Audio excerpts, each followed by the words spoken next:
uuvuttaako? Kaipaatko helpotusta arjen raadantaan? Tervetuloa Kyrsyään. Meillä luonto ja lähimmäinen onpi lähellä. Oot sä vittu tosissas? Sun tarvii lähteä mihinkään kyrpiälle, vaikka sun parisuhdekin finaalissa. Mun työt kestää vaan kesän ja sitten tuun takaisin. Mitkä työt? No siis siellä on tekstiiliteollisuudessa työvoimapulaa.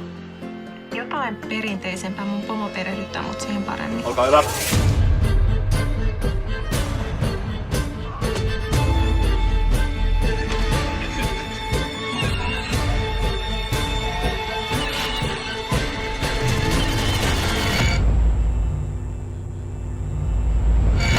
Kyrsyähän on siis Nea Viitamäen kirjoittama näytelmä, jonka hän on kirjoittanut sillä lailla, voisiko nyt sanoa jopa jossain määrin niin kuin kieliposkella, mutta joka tapauksessa ajatuksena se, että sitä ei välttämättä tulla koskaan esittää missään. Mutta mä muistan sanoni Nealle jo silloin, kun sitä tehtiin teatterissa, että jos tästä tehtäisiin elokuva, elokuvassa saisi aivan uudet mahdollisuudet. Olisiko 2011, kun on saanut ensimmäisen mailin Miikalta. Ja se alkoi about näin, että hei, olen Miikka Anttila, hämeenlinnalainen tapahtuma-alan yrittäjä. Ja niitä viestejä tuli sitten ehkä muutama siinä vuosien saatossa. Ja 2014 jälkeen niin Miikka otti sitten uudestaan yhteyttä. Mä siirsin muutamaankin kertaa sitä tapaamista. Ja sitten okei, että mä pääsen ehkä helpommin tästä tilanteesta eroon, jos mä vaan meen.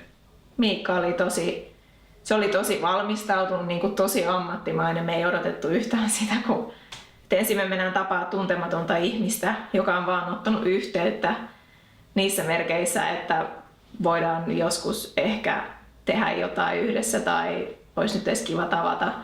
Miikalla oli sitten 3 konsepti-ideaa, mistä voisi tehdä leffan tai TV-sarjan. Ja sitten se taisi olla tämä Kyrsyä, joka jotenkin kolahti tosi paljon isommin kuin ne 2 muuta. Hän alkoi sitten kertoa sitä synopsista siinä läpi ja se niinku alkoi vaan tuntua semmoiselta, että okei, että tässä on niinku joku oikein jyvä seassa. Ja sitten kun päästiin niinku siihen loppuun, että se niinku oli niin radikaali se arkki ja mihin se sitten niinku se tarina päättyy ja muuta. Vähän niin kuin turpivetolyönti, että se niinku lähtee jostain ja päättyy johonkin. Ja sitten itselle varsinkin siinä elämäntilanteessa, kun oli tullut tuolta ja kokenut, että on jollain tavalla saavuttanut semmoisen pätevyyden toimia tällä alalla ja muuta. Ja sitten tuntui, että niinku kotiinpalun myötä ovi vedetään vaan kiinni enemmän kuin aukastaa niitä sun edestä, niin se jotenkin mulle puhui tosi paljon se Irinan tarina niin kuin itsessään, että miltä tuntuu mennä paikkaan X ja sitten, että sulle ei kertoa koko totuutta ja sitten asiat alkaakin, se mätä alkaa niin kuin jotenkin yhtäkkiä aukeen sieltä. Ompi saatu perheenä asua, jokainen omalla paikallaan. Mitä ei osata, sitä ei tarvita. Kiitosta. Mut suurin osa ihmisistä ei tee sitä työtä, mitä rakastaa. Täällä tekeepi kaikki. Kiitosta. Päähenkilönä on tämmönen nuori nainen Irina, joka opiskelee tekstiilityön opettajaksi. Ja hänellä niin kuin omassa elämässään on kaikennäköisiä myllerryksiä ja hän kaipaa muutosta elämään. Ja en mä voi sanoa onnenkantamuksena, mutta hän saa tilaisuuden pääsee kesätöihin Kyrsyä-nimiselle paikkakunnalle, josta hän ei ole koskaan kuullutkaan ja josta ei netistä edes löydy tietoa. Ja sinne hän sitten saapuu kesätöitä tekemään ja kunnes pikkuhiljaa alkaa niin kuin, rauttumaan erinäisiä asioita ja kaikki ei ole siltä, miltä näyttää.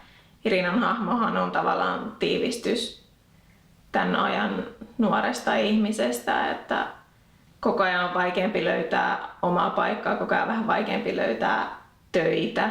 Ihmisillä on ihmiset on ehkä yksinäisempiä kuin ennen ja muuta. Ja tässä oli kaikki niin kuin tämmöiset jotenkin tiivistettynä tässä hahmossa.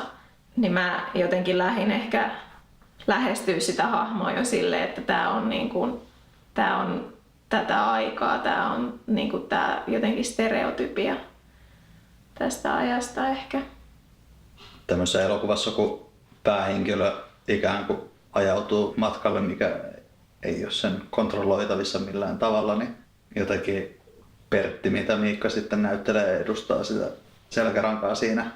Se on niin kuin hyvin pitkälle mulle edustaa sitä, mitä Kyrsyä on ja mihin Kyrsyä menee. Ja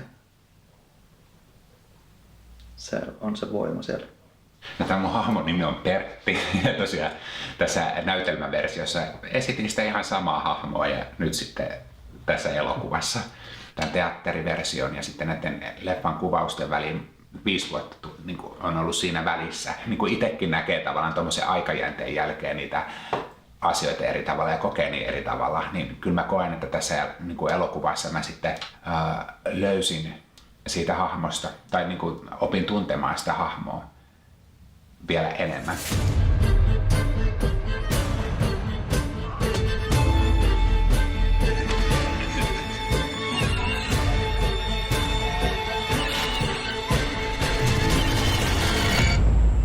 Siinä tehdään asioita, mitä saatetaan ehkä jossain määrin jopa vältellä.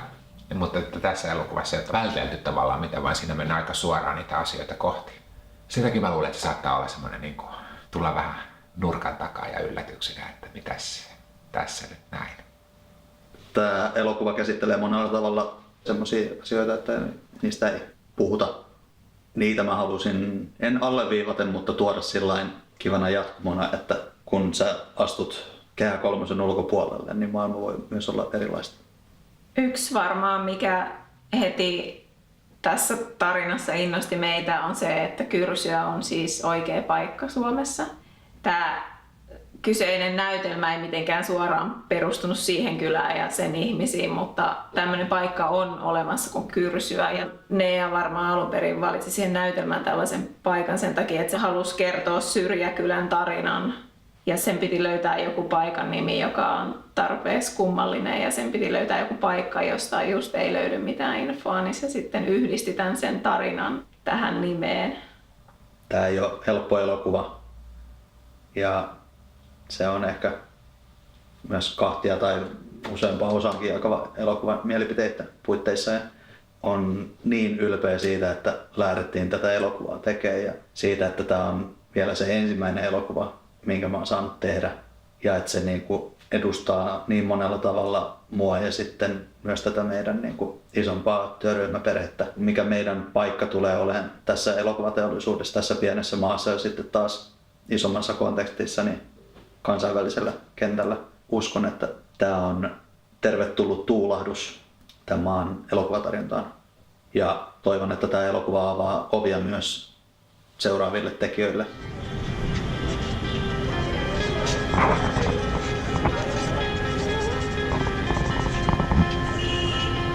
What does that mean? It means greetings from Finland.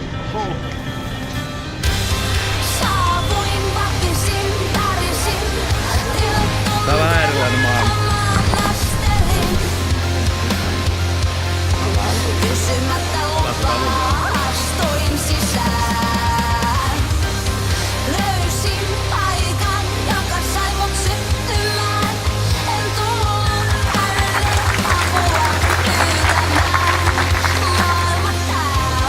Siis,